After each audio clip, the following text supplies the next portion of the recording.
Welcome back to Strength and Health for Life, where we talk about the benefits of spoiled food.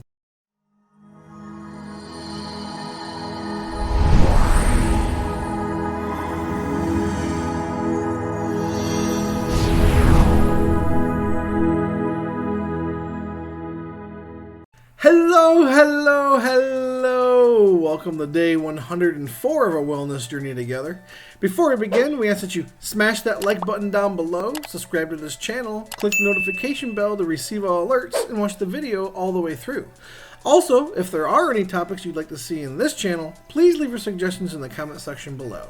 By the way, I decided we should probably shoot for a cool 300 subscriptions, and I need the help of each and every one of you to reach that. I appreciate every single one of you that's stuck around and been with me since the beginning, and I look forward to hearing more from each one of you as we continue on in the future. Now, you might be wondering what today's topic is. Today, I thought we would address a nutritional topic that seems to be gaining traction recently. It's been growing in popularity for quite some time now, so I thought it'd be important for us to address fermented foods. What's that? Spoiled food! But not just food that's been left out to spoil randomly. It's essentially controlled spoiling. When certain foods are left to age when coming into contact with certain other foods, they create special bacteria. Essentially, it's the act of preserving food and keeping it safe to eat despite it being stored for a very long time by utilizing the bacteria to turn the carbohydrates in the food into either alcohol or acids. The alcohol and acids that are created end up preserving the food and keeping it safe to eat. They are, however, loaded with microorganisms known as probiotics, and most probiotics tend to be beneficial to the human body. These benefits could potentially prevent you from racking up expensive doctor bills. Speaking of doctor bills, do you have any doctor bills that are expensive that you are having trouble paying? See, because of recent events, many people have racked up doctor bills and or lost their job or had a reduction in household income. And that makes paying doctor bills extremely difficult. Maybe it's now time to take back control of your own income so that you can create the security that you deserve. So if you want to take the control of your income and put it back into your hands like I have, take action now and click the first link in the description to learn how. So fermented foods, like everything else, has both pros and cons. Now, there tend to be more cons than pros with fermented foods. However, that's not necessarily true, because the list of cons for you may be completely different purely because of your genes. Now, the list may appear longer, but that's just because I am making sure I call out every possible one. Now, more testing needs to be done to determine whether the pros and cons are absolute, but that's only because testing has fallen slightly behind the increase in the popularity of fermented foods. So keep in mind, this may not actually be an exhaustive list of both pros and cons, but so far this is the direction that the research that has been done has been pointing. So let's start with the pros. Number 1, improved digestion. Now, this category can be broken down into two separate areas. One is the increase of your digestive health, and number 2 is the ease of digesting the food itself. I'm going to put both of these under improved digestion because they have to deal with the same area of your body. So in the first area, the microorganisms that come with fermented food have been shown to reduce the symptoms of IBS and even help with diarrhea and bloating. This is because the good bacteria in your digestive system is bolstered both by increasing their population and providing nutrients for them to eat. This will keep them healthy and allow them to control the population of any bad bacteria that lives inside your digestive system. And the second area is the ease of digesting the food itself. A good example of this is yogurt. Many people are unable to drink or eat most milk products because of the presence of lactose. Lactose is a type of complex sugar that is found inside of milk. However, during the fermenting process that creates yogurt, the lactose is broken down into glucose. This means that many people who are lactose intolerant can still eat yogurt without suffering the negative consequences of being lactose intolerant. That's just one example of how fermentation can help the digestion of the food itself. Number 2, boosts the immune system. Again, this goes back to the good bacteria that is found in your digestive system.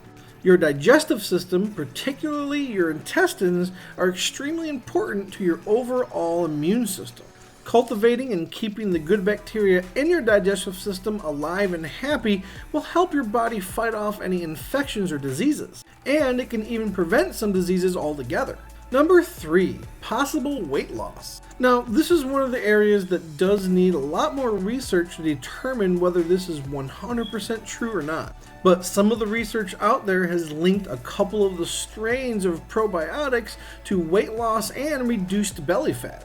Again, more research needs to be done, but this is a strong possibility. The research thus far is pretty hopeful. Number 4, the reduction of heart disease. Several studies have shown that those who eat fermented foods, because of the probiotics contained within, have an actual reduced chance of contracting heart disease. In addition to this, they have found a possible correlation between the ingestion of probiotics and fermented foods and the overall reduction in blood pressure and blood cholesterol levels. Again, more research needs to be done, but so far the research is hopeful in this area as well. Number 5, a reduction in anxiety. A few studies have linked 2 probiotic strains to the reduction of symptoms of anxiety and depression. Both of the probiotic strains in question can be found in fermented foods. But as always, once again, more research will be needed to confirm this, but the research thus far is extremely hopeful in this area as well. And on top of all these pros, we know that societies have been eating fermented foods for thousands of years. So what was once done to preserve food may now be found to have health benefits as well. But it's not all sunshine and daisies. What do you mean? Like anything else, there's cons. What, you thought these were perfect? No! So let's take a look at some of the concerns that research has shown as well. Number 1, bloat. Most people will experience a bloated feeling after they ingest probiotic. This is because as probiotics kill bacteria like the E. coli virus inside of your digestive system, it ends up producing gases. Now, this may be a sign that the probiotic is working, however, it may be severe for some people. In fact, it may be severe enough for you to feel pain. It all depends on how much of the probiotic that you've ingested and how much bad bacteria there is in your digestive system. But if you feel like you're blowing up like a balloon, don't worry, that's because it's working. But that seems unpleasant. I know! Number 2, headaches. Fermented foods are high in histamines. Many people are sensitive to histamines and may have headaches due to the increased histamines inside the body. So if you do have a histamine sensitivity, it's best to be cautious about how much fermented food you ingest. Number 3, histamine intolerance. This sort of goes along with number 2, however, it's not quite the same thing. See, most people's bodies produce an enzyme that allows them to digest histamines, which means the histamines never make it into your blood system wholesale. However, some people's bodies don't produce enough of the enzyme, and therefore histamines get into their blood system. This is called histamine intolerance. Interestingly enough, these symptoms mimic those of most allergic reactions. That includes itching, headaches, runny nose, eye redness, fatigue, hives, diarrhea, nausea, and possibly even vomiting. Ew, gross! And for those who have severe histamine intolerance, which is very rare by the way, it may develop into asthma, low blood pressure, inconsistent heartbeat, sleep disorders, and circulatory collapse. Again, these are rare, but it still means you should be cautious when trying fermented foods for the first time, just to be safe and ensure that you don't have an allergic reaction like this. Number 4, foodborne illness. This is quite rare, but sometimes the good probiotics included inside of your fermented foods can fail, thus leading to the cultivation of the bad bacteria that you're trying to eat it to prevent. Again, this doesn't happen extremely often, but it can happen just like with any other food. So don't haphazardly just throw yourself into eating all sorts of fermented foods without checking for the sources first. If at all possible, it's best to eat pasteurized fermented foods. This ensures that the bad bacteria has been removed before the culturing began in the first place. Number 5, an infection caused by probiotics. This is extremely rare and most of the time only happens in people that have compromised immune systems to begin with. Because keep in mind, even the good bacteria is still bacteria. And although it can help your immune system by killing a lot of bad bacteria, your immune system still suppresses it and prevents it from free flowing through your entire body. Without your immune system in place, it could run rampant throughout your entire body, causing issues in places that they're not supposed to be. So, if you have a compromised immune system, then make sure you don't eat fermented foods or any other probiotic. And make sure you check with your doctor before you even try. Number 6, antibiotic resistance.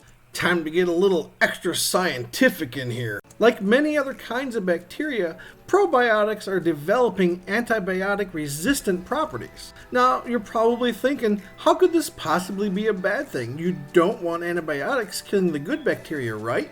Yeah, you're right. Why is it bad? Let me tell you. It's a bad thing because of something called horizontal gene transfer. So, horizontal gene transfer is when one bacteria ends up giving up certain traits of itself through DNA to another set of bacteria, whether that bacteria is of the same strain or not.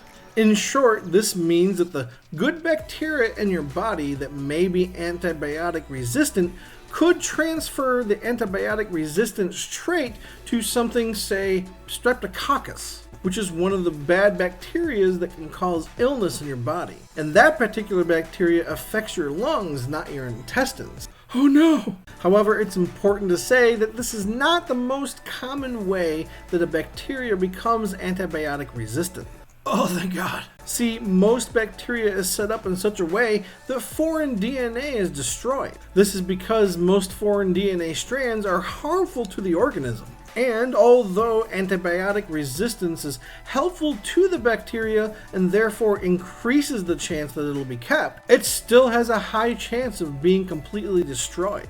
So it is a risk, but it's not quite as common as you would think. And that may change in the future, which I hope it doesn't, but for now it seems that it's relatively okay. So there are obviously good things and bad things that come with fermented foods, but it's the same thing with any other food that you eat. As an example, you could get E. coli from eating an apple that's been tainted. Does that mean that all apples are unsafe? No! But when it comes to fermented foods, it's best to make sure you know the source of the food and what processes that they have used on it to ensure that it's the safest possible. Whether to eat fermented foods or not is entirely your own decision. But, as stated before, the fact that most people who are lactose intolerant can eat yogurt might be a good way to get calcium and all the other vitamins that come from milk without having to deal with the consequences of ingesting lactose.